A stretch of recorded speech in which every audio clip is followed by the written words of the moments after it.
ছয় নাম্বার কথা, কত তারিখে আশুরার রোজা রাখবো? এই প্রসঙ্গে আবার তিনটি হাদিস আপনাদের সামনে তুলে ধরব। এক নাম্বার কথা, সুনানে তিরমিজি শরীফের 755 নম্বর হাদিসের বর্ণনা। ইমাম আবু ঈসা তিরমিজি আস-সিয়াম অধ্যায়ের মধ্যে হাদিসটি এনেছেন। আন ইবনে আব্বাস রাদিয়াল্লাহু আনহুমা قال, হাদিসটি বর্ণনা করেছেন ইবনে আব্বাস রাদিয়াল্লাহু আনহুমা। তিনি বলেন, আমার রাসূলুল্লাহ সাল্লাল্লাহু আলাইহি ওয়াসাল্লাম বিসাওমি আশুরা, নবীজি সাল্লাল্লাহু আলাইহি ওয়াসাল্লাম আশুরার রোজা রাখার ব্যাপারে আদেশ করেছেন ইয়াউমাল আশিরি, মুহররম মাসের 10 তারিখে। কত তারিখে? 10 তারিখে। ইয়াউমাল আশিরি, অন দ্য 10th, 10ম তারিখে মুহররমের রোজা রাখার ব্যাপারে নবীজি অর্ডার করেছেন। তাহলে এক নাম্বার কথা হলো আশুরার রোজা 10ম তারিখে মুহররম মাসের। দুই নাম্বার কথা, হাদিসের কিতাব মুসলিম, সহিহ মুসলিম শরীফের মতন কিতাবের 1135 নম্বর হাদিসের বর্ণনা, আর তাকরার সহ ইন্টারন্যাশনাল 2557 নম্বর হাদিসের বর্ণনা। ইমাম মুসলিম আস-সিয়াম অধ্যায়ের মধ্যে হাদিসটি এনেছেন। আন আব্দুল্লাহ ইবনে আব্বাস রাদিয়াল্লাহু আনহুমা قال, হাদিসটি বর্ণনা করেছেন ইবনে আব্বাস। তিনি বলেন, قال রাসূলুল্লাহ সাল্লাল্লাহু আলাইহি ওয়াসাল্লাম, আল্লাহর রাসূল সাল্লাল্লাহু আলাইহি ওয়াসাল্লাম বলেন, লা ইন বাকিতু ইলা কাবিলিন, আমি যদি এর পরের বছর আমি যদি বেঁচে থাকি, লা আসুমান্না তাসিআ, তাহলে 9ম তারিখেও রোজা রাখবো। যদি নেক্সট ইয়ারে আমি বেঁচে থাকি তাহলে মুহররম মাসের অন দ্য 9th, 9ম তারিখেও রোজা রাখবো। তাহলে নবীজি 9ম তারিখেও রোজা রাখতে চেয়েছেন, মুহররম মাসের 9 তারিখে, কিন্তু এর পরের বছর নবীজি আর বেঁচে ছিলেন না, জীবিত ছিলেন না, তিনি ইন্তেকাল করেছিলেন।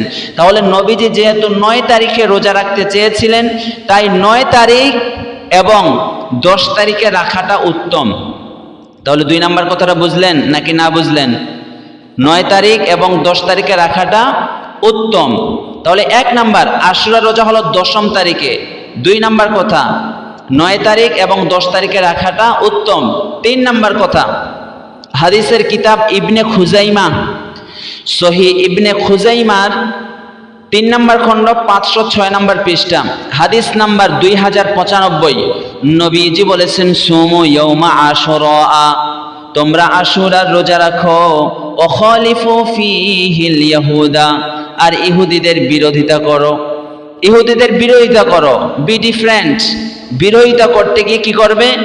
সুমু ক্বাবলাহু ইয়াওমান ওয়া বা'দাহু ইয়াওমান, নবীজি বলেছেন মুহররম মাসের 10 তারিখের আগে একদিন অথবা পরের একদিন, সুমু ক্বাবলাহু 10 তারিখের আগের দিন, অর্থাৎ 9 মুহররম এবং 10 মুহররম, ও বা'দাহু ইয়াওমান, অথবা 10 এবং 11 তারিখ, মানে 9 তারিখ এবং 10 তারিখ, অথবা 10 তারিখ এবং 11 তারিখ রাখাটা হলো ইহুদিদের বিরোধিতা করতে গিয়ে আমরা রাখবো 9 তারিখ, 10 তারিখ, অথবা 10 তারিখ, 11 তারিখ।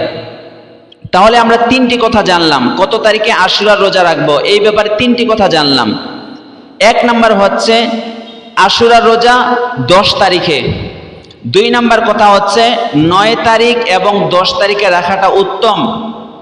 3 নাম্বার কথা হচ্ছে ইহুদিদের বিরোধিতা করতে গিয়ে 9 তারিখ, 10 তারিখ, অথবা 10 তারিখ, 11 তারিখ আমরা রোজা রাখবো। হানাফি মাযহাবে কেউ যদি শুধু 10 তারিখে রোজা রাখে তাহলে তার জন্য মাকরুহ হবে, কারণ ইহুদিদের সাথে মিলে যাচ্ছে।